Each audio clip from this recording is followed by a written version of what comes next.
Howdy, folks. This is Texas Dicer, and I decided to add one more recording of my Texas three-bagger because this shows how epically the strategy can fail.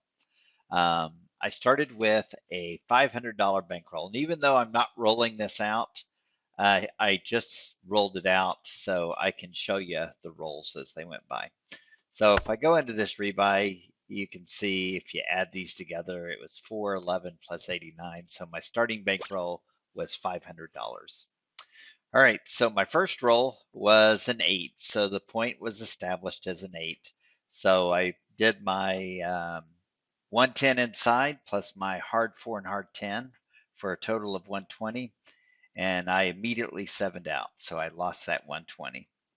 So I let the next point be established. It was a 4, 314. And again, I put my 110 inside with a hard 4 and a hard 10. Again, PSO, 7 out. So I tried it a third time. The point established was a 6. So I put out my 110 inside and my hard 4, hard 10, and I at least got a hit. I got a hit on a 9, paid $35. So then I went 86 across. So my next hit, 7. So I lost that $86. So by now my bankroll was getting pretty low. So I had one more try at it. So I got a come out roll of a 10, 6, 4, 10, put my 120 bets on the table. And again, I 7'd out PSO. So that left me an $89 bankroll and basically, how many rolls was this? 9 rolls.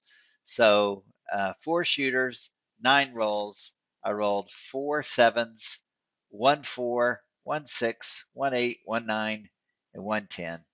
And I am heading home from the casino a big fat loser. Anyway, I just wanted to show how this strategy can easily fail. The rolls have to be there. And clearly, on this particular instance of Crapsee, the rolls were not there. Anyway, until next time, good luck at the casino.